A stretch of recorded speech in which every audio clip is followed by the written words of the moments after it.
ദൈവത്തിന് സ്തുതി. സങ്കീർത്തനം 28. യഹോവേ, ഞാൻ നിന്നെ വിളിച്ചപേക്ഷിക്കുന്നു. എൻ്റെ പാറയായുള്ളവേ, നീ കേൾക്കാതിരിക്കരുതേ. നീ മിണ്ടാതിരുന്നിട്ട് ഞാൻ കുഴിയിൽ ഇറങ്ങുന്നവരെ പോലാകാതിരിപ്പാൻ തന്നെ ഞാൻ എൻ്റെ കൈകളെ വിശുദ്ധ മന്ദിരത്തിലേക്ക് ഉയർത്തി. നിന്നോട് നിലവിളിക്കുമ്പോൾ എൻ്റെ യാചനകളുടെ ശബ്ദം കേൾക്കണമേ. ദുഷ്ടന്മാരോടും അകൃത്യം ചെയ്യുന്നവരോടും കൂടെ എന്നെ വലിച്ചു കൊണ്ടു പോകരുതേ. അവർ കൂട്ടുകാരോട് സമാധാനം സംസാരിക്കുന്നു, എങ്കിലും അവരുടെ ഹൃദയത്തിൽ ദുഷ്ടതയുണ്ട്.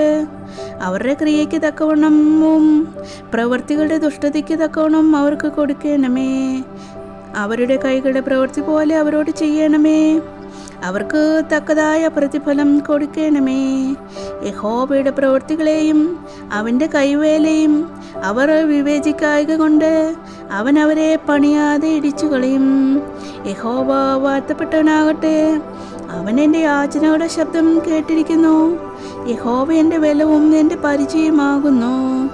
എൻ്റെ ഹൃദയം അവയെങ്കിൽ ആശ്രയിച്ചു, എനിക്ക് സഹായവും ലഭിച്ചു. അതുകൊണ്ട് എൻ്റെ ഹൃദയം ഉല്ലസിക്കുന്നു.